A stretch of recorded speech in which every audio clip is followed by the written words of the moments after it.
Today, I want to share with you one of the most important lessons that I am still integrating when we work with sacred plant medicines like ayahuasca, breathwork, or any type of medicine practice where we connect to the divine light inside of us, the divine light above us, within us, around us, that is so strong, that is so profound that it can become difficult for us to integrate it, difficult for us to hold it and make sense of it. You probably met a lot of those on the medicine path that speak about these great visions that they've seen, but they're not able to bring the stars and those visions down to earth. Or participants that have had deep spiritual awakenings, but then they wake up on Monday and they feel asleep. There is such a gap between the spiritual insight and how they felt in that vision and how they feel in their day-to-day life. Today, I want to bring the lens of Kabbalah into explaining why we might struggle and why it also might be dangerous chasing more light, more medicine, without doing integration and learning to hold the light and embodying the insight. So today I want to share with you sacred integration through the lens of Kabbalah and the art of holding the light. Kabbalah has a very interesting way of speaking about the universe. I almost feel Kabbalah is like a religion or spiritual integration. In this presentation, you will understand why. Because in Kabbalah, they talk about the tikkun, which means repair, restoration. And at the very core of it, tikkun is like our great teachers. It's in shamanism when we think of soul fragmentation, where a part of our soul split off. And we're using shamanism and that journey to bring these soul fragments back into wholeness, back into integrating into our being. At the core, the tikkun is the same process. It's about reintegrating divine light that has been scattered and broken. And their entire belief system is built around the infinite light that eventually got poured into 10 vessels that broke and shattered. And we live into this world where we're then trying to fix or reintegrate these vessels. So these vessels, there are 10 of them. And the teachers that are within this ideology is called the tikkun. So to gather the lost sparks, we want to restore unity where there is fragmentation, which is what we do in integration. And there are two different forms of tikkun. There's the tikkun of repairing the soul and the tikkun of repairing the world. And we, in our work and in our world, we are actually the bridge between these two tikkuns. So I thought it would be interesting for you to understand a little bit about Kabbalah and these 10 vessels that they define. It's like the chakra system, but from Kabbalah. And I find it interesting and also really important for us to at least have some awareness around them. So we're going to start with the cosmic shock. So in Kabbalah, they talk about the primordial light. So it's before existence, there was the primordial light, nothingness, and it was so intense that when it got put into these vessels, it shattered these vessels. And this collapse is what we are living within and also reintegrating. So there are some modern parallels because in every spiritual peak, no matter if it's ayahuasca and DMT or romantic ecstasy or creative downloads, without proper integration and grounding, some of these experiences can be very overwhelming for us, and they can even fragment the human system and repeat this cosmic short circuit where we are creating more fragmentations. So integration and the goal of sacred integration is to build the vessel that we're cultivating our conscious with. It's to build it so strong that it can hold the light that is pouring into us or hold the light that is already within us and not leak out or fragment. So that means grounding the spiritual insights in our daily life and ensuring that each revelation is supported by a solid foundation and is actually integrated. So we're not just like pouring lots of light in and then it's just leaking out and then we have to run over to the light source. This is how we can get addicted to the cycle of running to retreats or trying other medicines. And if you pour a lot of light into your system and you're not able to hold it, what happens? It's like infinite watts coming through your system and it's like a plastic wire and starts melting. So, for example, ayahuasca within the Kabbalah tradition, they would say that it opens the channel to the upper light, the unfiltered, undiluted light. And you probably felt that way yourself if you have worked with ayahuasca or mushroom, that we can connect to very pure light that starts flushing through our system and starts to vibrate on such a high level that the part of us that is not able to vibrate at that level starts moving. Maybe we vomit it out, or we go into a process where we start releasing it and alchemizing it. And this can be really overwhelming. And this is where in Kabbalah we see a glimpse of this world of emanation where separation completely dissolves. But this is where Kabbalah has a warning for us that are doing this work. We're not meant to live in that world as we are human, in the world of emanation, but there's no separation. We are supposed to draw that light down into our system and into the world of Asaya, the world of action. And most clients that I meet that struggle in their integration have seen that great light, have seen the great vision, have downloaded these amazing things that they want to bring into their life, but then there is no action. So it's just sitting here and it's just becoming bigger and bigger, the vision sometimes, but they're not able to bring it into action. They're not able to manifest it. So if we bypass the world of action, we can see almost the action as an altar here that brings the divine into our world. Then you will see it in the finances, relationships, body, time, and service. You create a short circuit. You're bringing infinite current into plastic wire and it melts. And then we usually get some crash signals, right? We have all met those who are addicted to the light. Makes sense. Beautiful to receive light. But without the vessel work, light can become like a drug. We keep returning to the ceremony. We keep returning to other plant medicines, and we keep returning to another romance because we are looking for another peak. We're looking for another revelation. We're looking for another vision that is bigger than the vision before. We're looking for a bigger healing that can cure all the things that is going on within us. And then we have the inflation of consciousness that we all have experienced. Someone start identifying with what they have seen, maybe a past lifetime, and not really with what they are embodying and how they're showing up in their everyday life. They start confusing contact with the light with their own transformation. Maybe they're inflating also their own ego. They're becoming suddenly a shaman. They feel, I remember at one space that I was, a space that I was at Yoga Barn in Bali, someone was in front of me and they said, oh, these people have such a low vibration. And this is for me, it's a inflation of consciousness where we also feel that we are better than everyone else. And it can be a collapse of the lower worlds. Because if the world of action within you is in disorder, we might have disorganized money, a dirty kitchen sink, which I'm actually looking over now, which is pretty dirty. We might have poor boundaries. We might not have any space for our service. We're thinking a lot about how we're going to be of service, but we actually don't show up anywhere. There's no evidence that our service existed. And there's no time mastery. There's no commitment. We can't really hold a container that asks for us to show up weekly because we're not even able to hold that container for ourselves. And this creates so much cognitive dissonance and also sometimes spiritual arrogance, because then we start dissociating from the truth and we start creating other stories on why this is happening. It can also create retraumatization, fragmentation, because if we touch a lot of light without an internal structure, without the psyche that can hold this, then we can actually start fragmenting even further. And this can create anxiety and depression and spiritual bypassing because we are literally not building the main container that is able to hold all of this. And we're shattering it more and more. And then maybe we think if I do some stronger medicine, then I will fix it. And then we keep shattering it.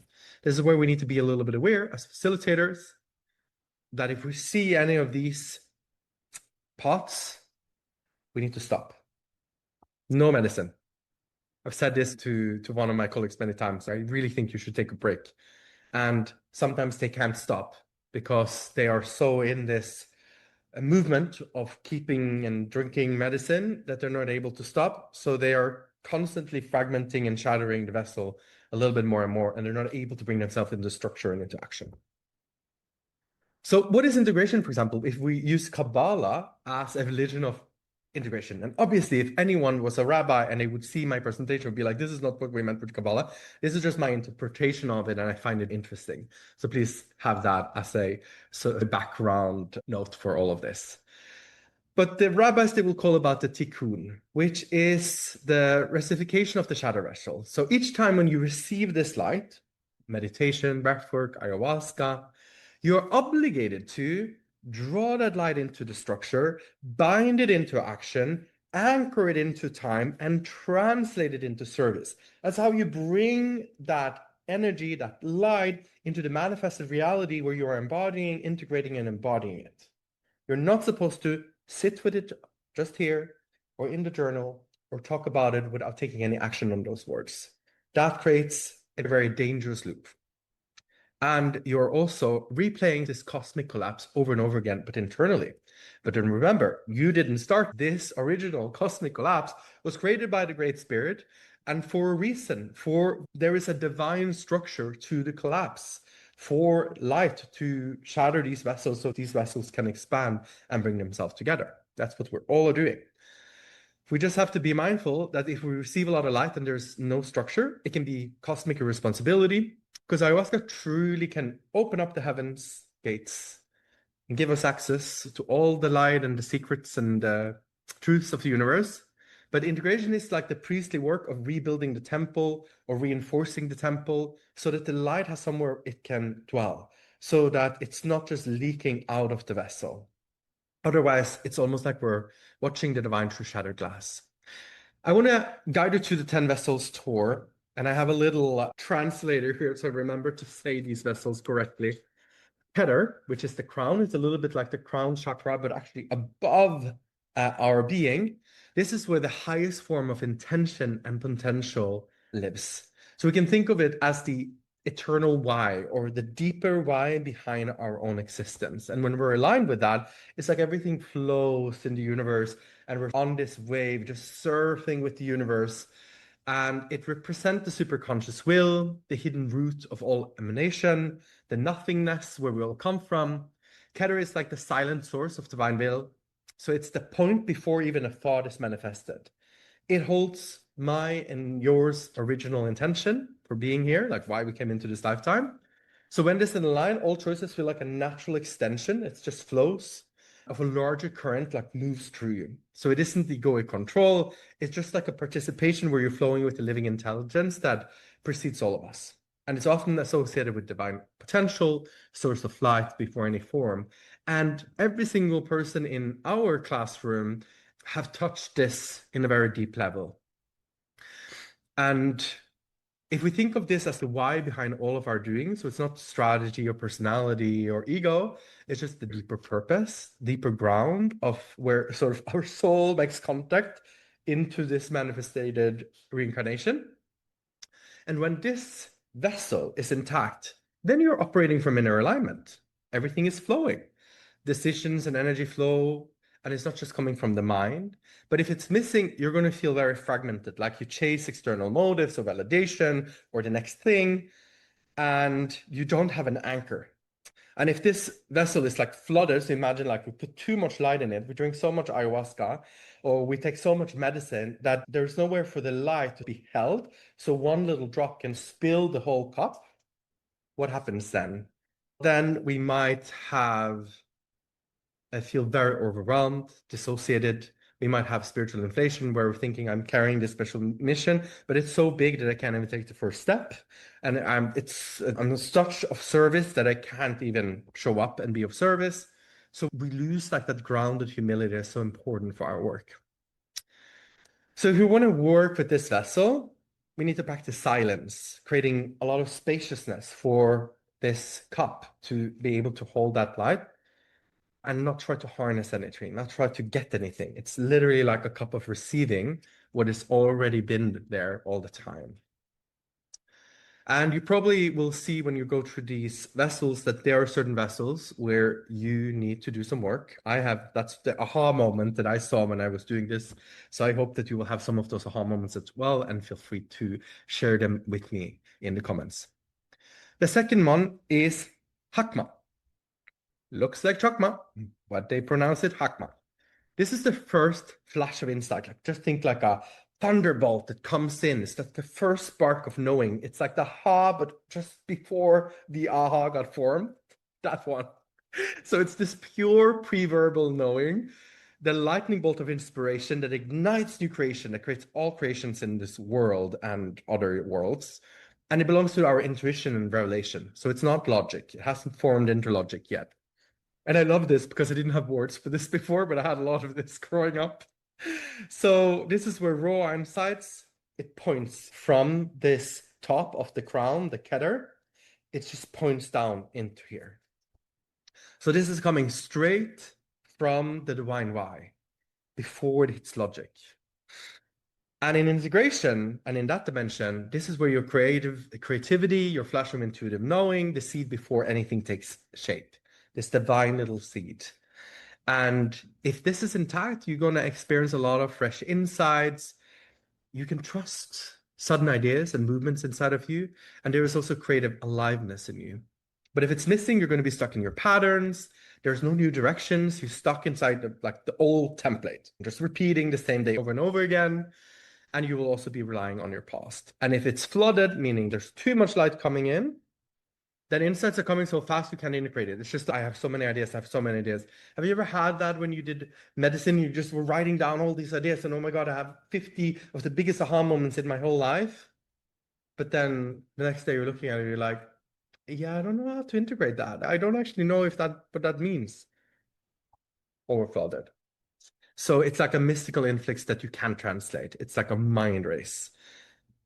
So to be able to work with this vessel and to strengthen it, it's like we need to take a little breath and cool the spark. So imagine like just the spark of a lightning bolt goes into your system and you're like, I'm just going to cool down and breathe with this and hold it before I even put a thought into it, before I even start. I'm not going to say anything about this. I'm just going to hold it. We're going to lay the expression. We're going to give it time. So that's the second one. And as we see it, this is like a river. It's like we go from the crown, the divine why we're here, and it goes straight into the spark. And now we're going to go further down, which is when we take that spark and we turn it into understanding. Okay, so now I'm in the aha. Now I'm seeing this idea. This is where the raw understanding starts to take shape. The Bina is like a house, the structure where all of these ideas starts to take form and you can see them and you can understand them. It gives form and structure and analysis. This is also where we can get very stuck. Bina is the container that receives the spark and gives the form, and it's discernment. It's the ability to think, feel, and integrate all of the complexity. So it turns revelation into coherence, and it's described as the great mother in metaphor because it receives and it nurtures. So you see all of these symbols here in the illustrations. It's like the womb, the great mother. It's like the cup that receives the spark and it like translates into something that we can see and hold. So when your Bina is intact, you have your concepts, your patterns, your language, your emotional lives. It's all coherent and you can reflect and you can integrate. Like you can bring it all together and you can hold it in your cup, in your hand. But if it's missing, insight just stays raw. And I hear this a lot when I'm in integration sessions. There's a lot of emotions and impressions and they're completely uncontrolled. So life, it lacks the coherence. Like it's very chaotic. Oh my God, I'm going to do this. I'm going to do that. I'm going to write a book. I'm going to do this. And blah, blah, blah. But there's no structure around it. And if this vessel is flooded, it's too much structure. And this actually happens quite a lot in the medicine world because we don't pay attention to this. But in our work, we are expanding consciousness. So what happens if you expand consciousness? We expand the cup. It gets a much bigger cup. So now I can fit more light into it. That's great. So the problem that I had before, if I don't integrate or work with it, also expands. It becomes a little bit more dense. So there might be a deeper ability for us to feel the problem and the difficult emotion, and ability for us to feel more joy, more happiness, more everything, more light, because we expanded the container. But we also then, if we haven't worked with certain elements, we might also expand our ego or our mind's ability to create too much structure, too much thinking. So if we were overthinking before we did the medicine and we didn't start working and integrating the reason why or balance it out, we might be overthinking on steroids after we've been doing medicines, because we're expanding every part of us. It's not just we're expanding just the light, we're expanding our shadow as well. And if we're not working with that shadow part of us doing plant medicines, that shadow part, if it's under pressure, creates more density, and we're expanding that density. And being unaware of that can create a lot of problems. If we look at Bina and we are flooded, we get very rigid systemization. We don't have this freshness where we can move with the waves and surf on them because we're sitting on the beach, like planning all the details and making a budget and thinking and planning and writing down every thought that we had and how we're going to do everything. So this is where you try to overmap it before you live it. So you're thinking about how you're going to do it, but you're actually not living it. And if the life opportunity came, you might actually not be able to catch the wave because you're so deep into the structure of your mind that you're not able to actually see it and flow with it. If we're going to make this vessel stronger, we might build frameworks, but we need to create space. So we can have reflective journaling and all of that, but we need to be able to like have a space for the mystery to happen. Invite the mystery in and be like, ooh, here's the feather landing my hand, and there's space for me to not analyze that, because the structure of the subconscious mind and the structure of a lot of the universe is symbolic. It's not a 10-step plan or a 5-step program or a 5-step thing. If we ever done plant medicines, every single time we are in ceremony, we're shown it in a different way. It's never the same experience, and we flow with the mystery. So we have to hold that space open for the universe all the time if we want to strengthen this cup. Leave some space for that miracle and magic to happen every day. So when you wake up in the morning, I had this one guru said to me, just say, hello, universe. I am open for this to be the most miraculous, magical day of my life. Even though it's going to be like the most mundane day where you just have to do all of your dishes, just open up to that opportunity. Like, today, I'm open for this to be the most magical, miraculous day of my life. And let the universe show you. Let the universe play with you. Let the universe dance with you. At least hold some space open for it to occur. The next one is Hesed, not cheese. Hesed. This is where loving kindness expansion enters the building. So imagine now we have our beautiful soul why, like why we are in this reincarnation. It goes into the spark of this idea, and then that spark, that idea, it got the house, it got a structure to be understood, to be analyzed, to be real on a mental plane. And now into the house comes the heart, into the house comes the warmth, into the heart comes this like beautiful loving energy. This is the generous, expansive energy. So Hesed is love in motion. It's the impulse to bless, to give, to expand beyond yourself. It's the warm current that connects hearts and sustains generosity. So if Bina is the house, Hesed is the warmth that fills the house. So from an integration lens, we can say it's the current of giving, relationship, warmth, expansion, and self into other. We all know what this one is intact, and you give freely, you feel abundant. Your relationship, all of your relationship, they usually reflects generosity. And this is so funny because I'm sure everyone in the group have a lot of experience with this one, because I feel so much love in this group from everyone who's in it. So you are acting from overflow and not desperation. And if this is missing, you're going to protect yourself, you're going to withdraw, you're going to have a relationship coldness, not stay away. You're going to have maybe some self-isolation, and you feel a lot of scarcity in giving. If you give, there's a lot of scarcity. Ooh, and I really want to introduce this concept that I learned from Kabbalah here that I find so important. So if this part of us is it's overactive, so we overgive and our boundaries are not there, and you become a little bit like a martyr, you get exhausted, oh my God, everyone will take everything from me, and I feel a bit of resentment because I'm giving and everyone is taking, and why are people not giving to me? It's like the light is entering and you scatter into, it's like a water fountain, right? It's just like pouring light everywhere and you're not able to contain it. and to sit with it and to hold it. This was one of my first very deep experiences with ayahuasca, when I was being flooded with this energy of loving kindness, and I felt I had to give it away immediately. I'm like, well, I cannot hold it. I cannot hold it. It's like a burning coal. I'm like, what am I going to do with this? I can't just stand in this energy myself. Like, at least I have to give it to someone who needs it more than me. And it was a long process of many years, just standing in that energy and be like, okay, I don't have to, I'm a facilitator. I don't have to run to someone right now. I can actually just stand and love this loving energy. I can just stand and hold this energy. I can stand and actually expand my ability to hold this energy without trying to give it to someone else. It's also how the celebration ritual came into creation. Because what I see is us who are a little bit too active in the generous giving, we're not sometimes so good at receiving. So medicine is usually found in its opposite, right? So in the celebration circle, a lot of the clients, they really want to overgive them to everyone who came to the circle and to give them 10 circles afterwards. And they actually have to sit with what they received for a week before they're allowed to go and give back. And they're not allowed to give more than the energy that they receive.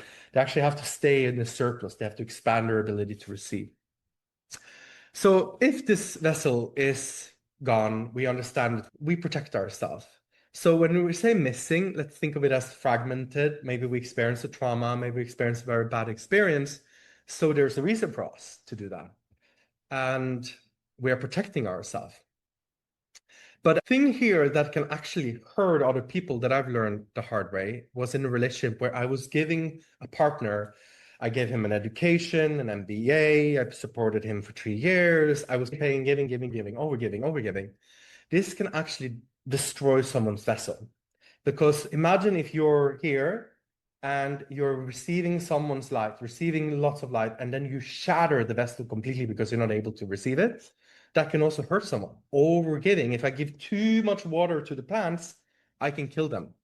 Or with my dog now, I had to take her to the hospital many times, and we found out that the problem is that I'm giving her too many treats, and this can happen. But when it comes to Kabbalah, they have a concept called bread of shame. So when Jesus gave bread to someone who was begging, and the person received the bread from Jesus, but didn't work to earn it, didn't work to feel that they deserve the light in their cup, they created a bread of shame, meaning I'm feeling shameful, so I'm shattering my glass because I didn't work to earn this. I didn't work to earn it. So I'm shattering my glass. So this is where the bread of shame concept comes from. We want to be mindful that actually over-giving can destroy someone's container. For example, imagine if the shamans come to our culture and they just gave everyone ayahuasca today. From their culture, they would all be able to deal with it, but we would probably all go crazy. We need someone to help us build that container, understand it, because there's a lot of light they come with, right? And on the same way, the shamans, if I come to them today into a beautiful indigenous tribe in Colombia and I give them $10 million and say, go, do whatever you want, build a temple, we would burn their whole village down. They cannot hold that type of energy, right? They haven't been trained on how we're going to hold that energy. Some of their vessels might break or get inflated. So this goes both ways. So we want to be very mindful what energy we're giving, especially when we're in a facilitation energy where a part of us is giving, is providing energy, so that also people don't get addicted to that, so that they can be able to sustain their own energy field and be in their own energy field and give themselves the energy that they need. We need to be really aware of that. So we need to practice conscious generosity and learn to say, I have enough, and use giving as an expression of overflow that is grounded in self. The strength and judgment. So we can think that, okay, now we have this pure loving kindness coming in, and it's in the house. Now we need the opposite here to contain that and to protect it.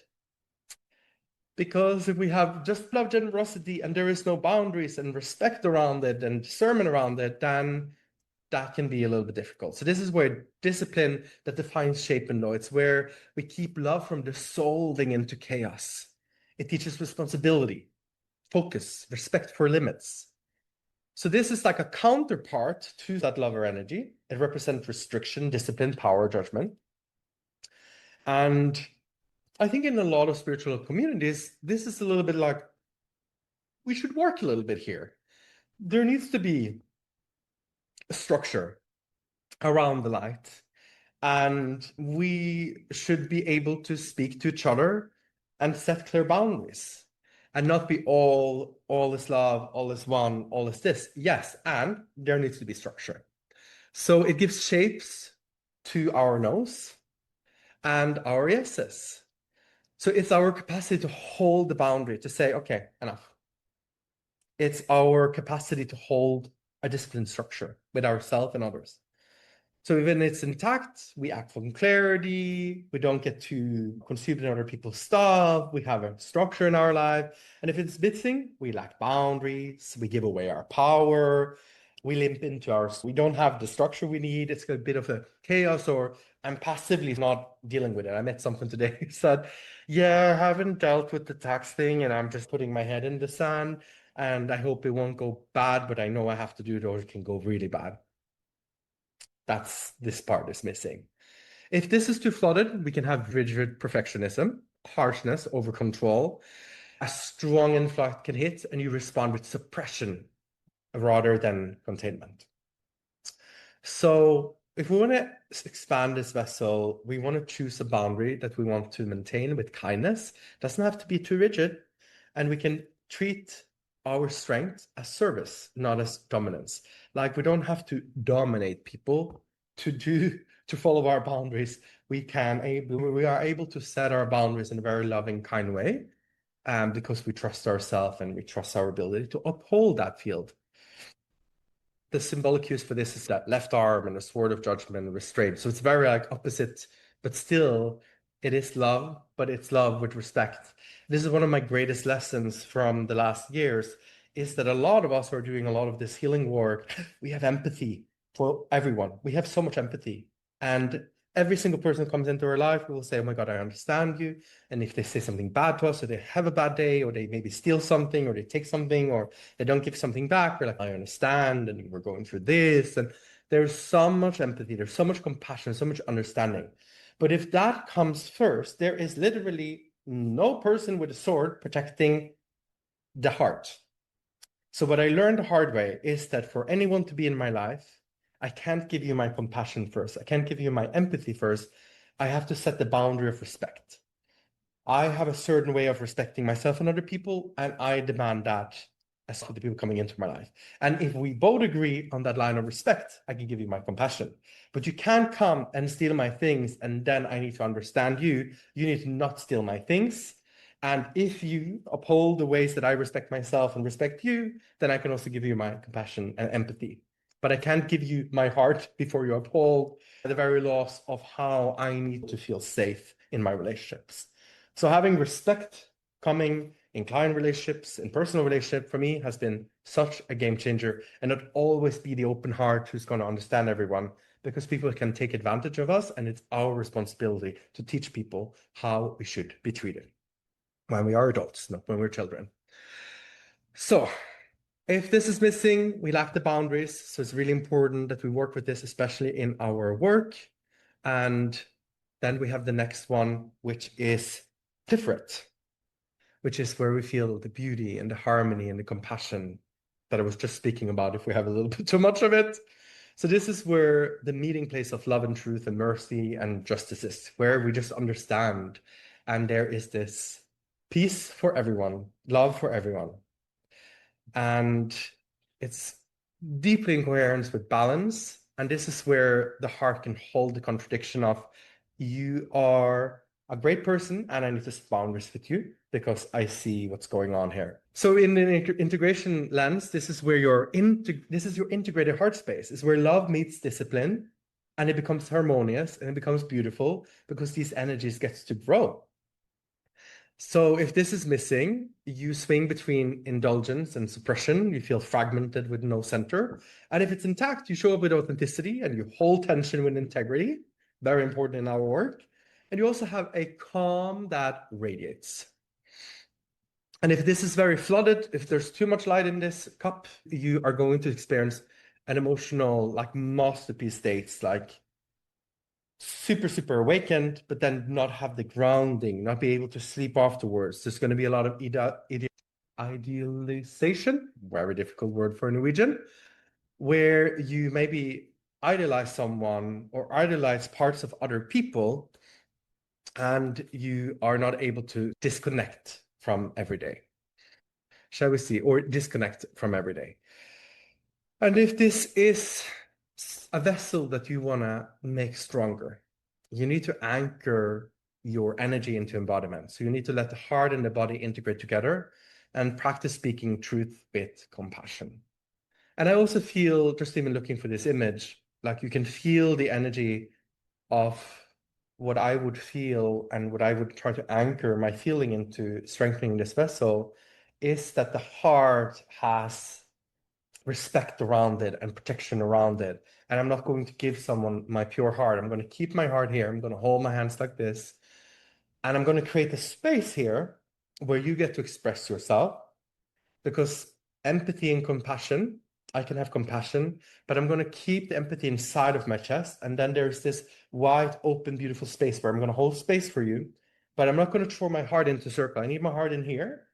And then it's safe for my heart to be with you. It's safe for my heart to listen to. It's safe for my heart to be with you. But you are going to fill that space, and I'm not going to add any judgment. It's going to be a safe space for you. And I want also you to keep your heart inside of your chest so that it's safe and it can be within your own structure. The seventh, it's netzach. It's hard for me to say this word. This is where we meet the part of us that can be there in for the long haul, right? It's like the marathon runner inside of us that can do something but stay consistent for many years, or decades, or lifetimes. So it represents persistence, victory over obstacles, lasting power.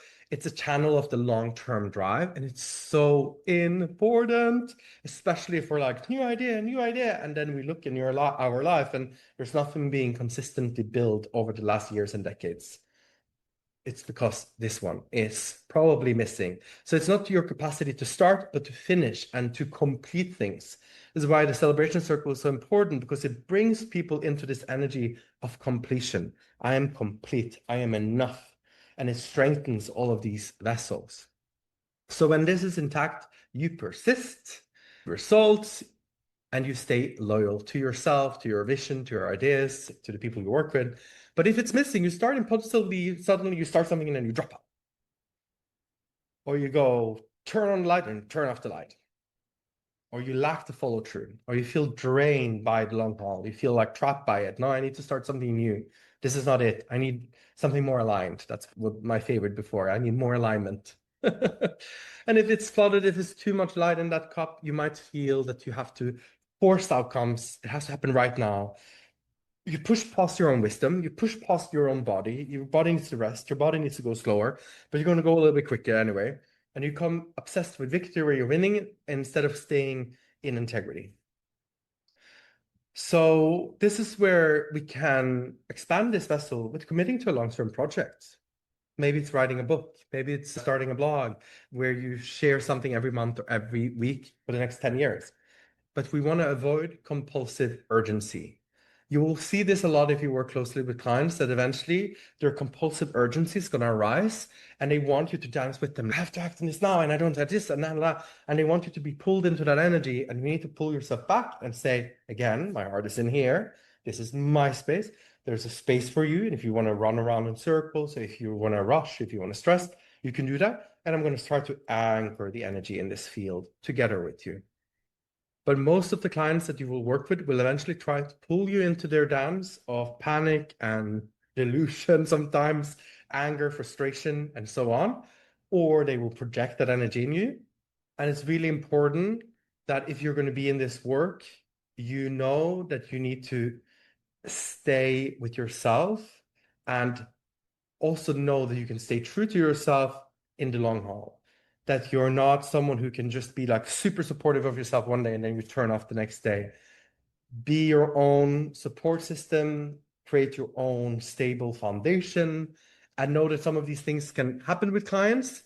And a part of the work here is to just hold that field open, let them meet themselves, ground the energy.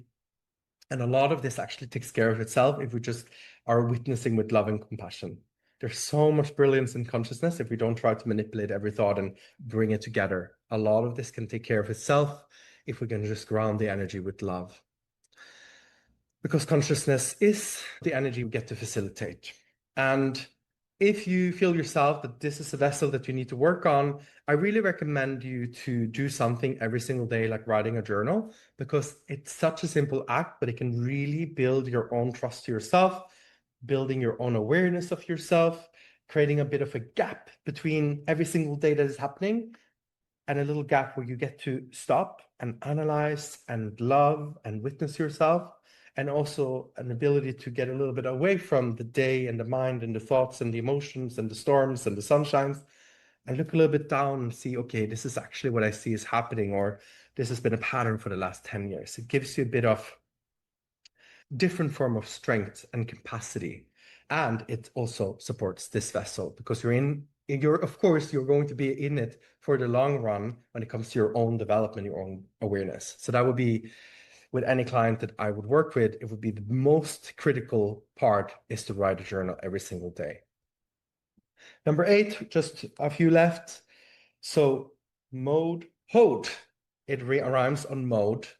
So Hod is the vessel of reverence. It is almost like the opposite of everything that we're speaking about now. It's the humility to receive, to listen, and to yield. It's the vessel that helps you like take a step back, and I'm just reflecting. I'm not going to act right now. It's like slowing down instead of acting right now or driving. And Hod refines brilliance into grace. It represents acknowledgement, submission, and it receives the energy above. So it gives that form and those ideas and those energies and emotion, it gives it form. So this is your capacity to let in, to listen, to yield, to be shaped by something greater while you're staying within yourself. And if this is intact, you can accept feedback, you're humble, you're responsive, and you are going to allow the flow from others and from source. But if it's missing, you're going to get defensive, you're going to not be able to receive the beautiful energy around you, you're going to be stuck maybe on an ego island, you won't admit any influence. So it's very difficult to bring new energies into your energy field, and you're going to be resisting vulnerability. So you're not going to want to step into a circle and cry or share and be vulnerable with who you really are. And if this one is flooded, you're going to lose your voice, become passive. Your identity might dissolve in light rather than performing its function. So this is where we can practice the art of listening. We can invite feedback from others, like we can be in a circle and we can actually invite the feedback, maybe from retreat participants, or we can be in the celebration circle and just receive loving feedback from other people. You'll probably start seeing now the celebration circle. It's good to support all of these vessels. And then we have Chesed. Chesed is the bridge between the inner world and the outer form. So this is where our ideas and our emotions and our energies consolidate into communication, sexuality, creation. I think of it almost like a bridge that is turning all of this delicious, juicy energy coming from the divine and eventually into our world. So it's like a contact point where the inner world meets the outer world, where relationship and sexuality and communication can carry higher currents. And if it's intact, you're going to be able to articulate your truth. Your relationships are going to be grounded. You're going to channel energy into form, but in a responsible way. And if it's missing, you're going to feel disconnection between what you feel and what you express, dysfunctional relationship, energy leakages, sexual and emotional chaos. And if it's flooded, you might have ecstatic connection with the divine, but poor integration. So you channel so many high states of consciousness, but your foundation cracks. You're not showing up on meeting on time. There's always a catastrophe or a process going on internally. You have all of these amazing ideas of what you're going to do in your life, but you're not able to take the first step. You're going to write 5 books, 10 books. You're going to start a big company, or you're going to create a retreat center in Costa Rica, but you're not able to answer an email, show up on time, to bring all of that delicious energy into form, into structure. You're not able to carry that responsibility. So when we're working with this vessel, we need to ground in our body, and we need to align our speech with what we do, with our emotion and action. And we need to really do that before we express and project anything. So when I work with clients where I feel, okay, this is definitely missing, or there's challenges here, I will ask them to stop promising anything, because usually they will come in running, I'm going to do this, and I'm going to deliver this, and I'm going to do this, and all in 1 week. And I would say, stop. Please don't do any more medicines. Let's just agree on one thing. And I want them to agree with themselves. One thing that they can do that is just a micro thing, because we need to build up that energy field of integrity that I speak of in this week, in the other lesson. And the smallest act where you speak to yourself with truth and you perform it, you turn it into action, you're starting to alchemize that energy. You're starting to bring all of that alignment and beautiful energy into action. So you're alchemizing it and you're creating inner truth and inner trust to yourself. Because you can think of it a little bit like this. If you meet a spiritual friend and that spiritual friend says to you, do you want to go to the gym tomorrow with me? There's this amazing yoga class. And you say, yeah, of course. And they talk about it. It's incredible. It will change your life. It's so amazing. And I love it. And it's just when sunrise comes. And I can't wait to be there with you and you can meet this teacher. And then you show up for the gym, 7 a.m, sunrise is there, and your friend is missing. And they text you like, oh my God, I overslept. I'm so sorry. I have this process. There was so much going on. And I did mushroom and I saw Jesus and all of this stuff. And next day, you say, okay, we're going to meet up the next day. And at 7 o'clock, you're there. And they're not there.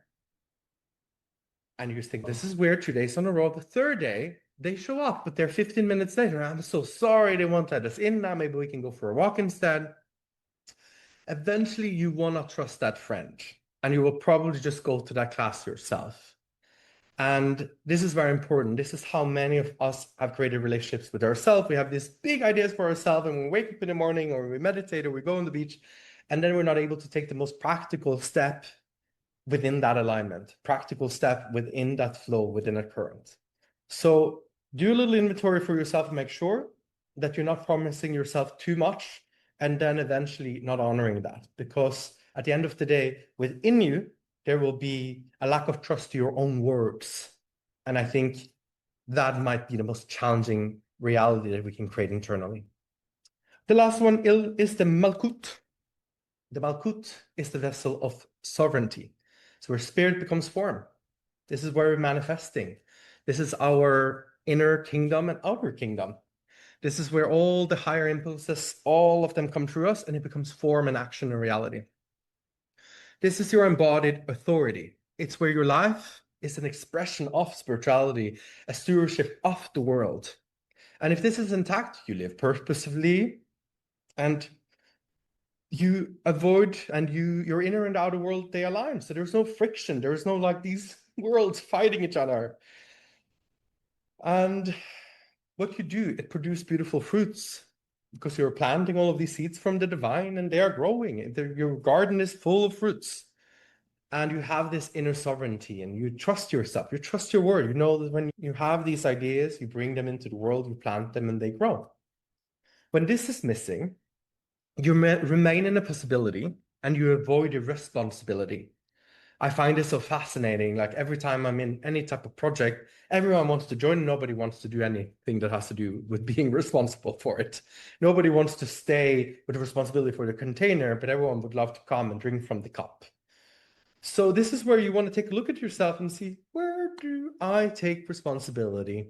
And if there is radical responsibility in my life, if every relationship and every thought and everything that is happening in my life, I take full radical responsibility for it, then, and I'm no longer going to go into this, I feel powerless, because that's the sign. If this vessel is missing, you feel powerless. You have all these ideas, but you have no form. And your life is unreal or abstract. Like you don't feel that you're able to even put into words what you're experiencing.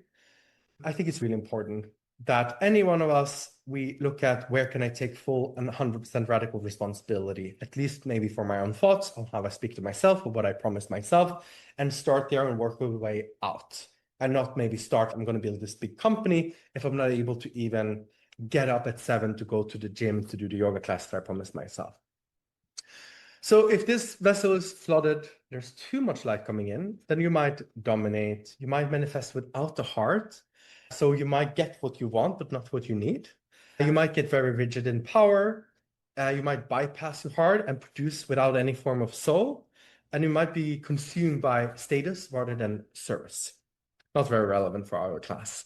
But this is where we can support this vessel where we go into service, where we complete a project, and where we let inner alignment meet outer action. So right today, you can think of a project that you haven't completed, and you can say, okay, what is the first step in completing that? Or something simple. Sorry, there's a big storm outside my window. I'm just making sure nothing is blowing into the window here. You can look at yourself and you can ask yourself, what is one action that I can take today? And what happens if any of these keys that they call them or these vessels are missing? We might, right, spill the cup, too much light, so one little drop. We spill over the cup, the light is overwhelming you and you literally collapse. We might corrupt it. We might distort the light to match the damaged vessel. I've seen this a lot in my industry because we can have clients and suddenly make lots of money. I had a client once that suddenly went from making almost nothing to $1 million a year. And then they would start corrupting that money. They would start putting the money in the wrong hands. They would get frauded. Like that money would eventually turn into the energy of the distorted, damaged vessel, of the cracks in the vessel that was looking for healing. And we might bypass. So we might disconnect from earthly task and live in a spiritual fantasy. This has been my favorite over the last ayahuasca years. So safe to live in a fantasy world where my art is completed, where my book is completed, and where no one can actually say anything bad about it. Like I get to keep the sacred somewhere nobody can hurt it. We all have different vessels that we need to work on, or different structures, different currents, different traits, and I hope some of them are helpful for you also on your journey right now. And one of the rituals that I mentioned that I find really important is to do one thing every single day that goes towards your own awareness, your own expression, and you keeping a ritual with staying true to yourself every single day, promising yourself one thing every day that you can stay consistent with. So I ask my clients to send a daily video to me to express themselves and their words, and also to share a daily journal because it works on so many of these different elements and it ties together into their own awareness so that they can expand. You can also in the evening write one sentence that names something you're grateful for, a boundary that you held. You can speak out if you're alone or with your partner. You can speak out some of these elements of the day that were important for you. And you can also reflect on your daily achievements and your boundaries, because this can really support your integration. As a facilitator, it's really important when we see people distorting or going into spiritual bypassing, getting too much light into the system and not able to integrate it or not wanting to integrate it, that we as facilitators are very clear. We have to require integration before ceremonies, after ceremonies, and also refuse to sell to participants that are looking for the next high and not wanting to do the inner work of all of them. Ayahuasca always gives homework. Many of these plants, they give homework, that we are aware of what they are and that we're not adding lots more homework before we have looked at and worked through the things that are already there. It's also important that we see our students and clients and participants at retreats as someone who's going to mirror our own behavior. So we can set a strong example here, and we already are, right? We're in an integration group together. But the importance of doing this work, like we can walk that path and we can share from the path that we are doing our own integration work, because that models to everyone else how that is actually done, and we learn from that experience. And it's also important that we make sure everyone build their own solid foundation, because you can't outrun your slowest moving part, like Satya was saying. And we can't climb higher until the lowest rung of daily life is solid under our feet. So it's very important that we are clear with everyone that we're working on, that we are working on the foundation, so that when they go into a month ceremony or when they go into a 3-day ceremony, that they're properly prepared and we can see that they have the capacity and the spaciousness to hold bigger doses of light that's going to come through their system. And also a way we can work with them is to also, at the completion of this work, do a celebration circle. So they're being witnessed.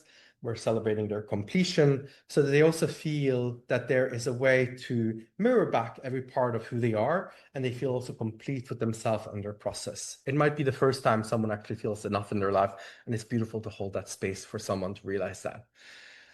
So if you want to work on these vessels, an easy way of starting that work is to ask yourself, what is one project that you will complete within 7 days? What is one project you will complete today? What is a big project that you want to start doing as a micro win every day? What is a boundary that you want to declare or share with us maybe? What is a boundary that's been like sitting there and you haven't fully declared it? Or what is an earthly metric that you want to track? Maybe you want to track how much you're running or how much you're spending. And we really want to make sure that anyone who is coming on our journey, that they're not wandering just to experience visions and insights, but that they're building their temple through paid invoices and honest conversations. There's this one meme I saw that said, everyone wants to do ayahuasca, nobody wants to pay the bills or do the dishes. It's important that we let the mundane also be a part of the mystery and the magic, and that we're not separating it, because we're separating the inner and the outer world.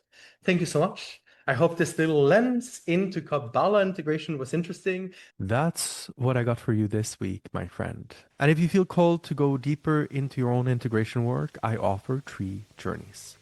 I lead an integration circle for people walking this path with ayahuasca. And I just completed finishing a 6-month integration circle with therapists, coaches, retreat facilitators, and those that are going deep on this journey. You can sign up at davidvox.com. And when you're ready for the second journey, that's the celebration circle. It is 6 months of celebrating your life and your gifts. And the first reaction many people have is, why on earth would I want to do that? And the answer is quite simple.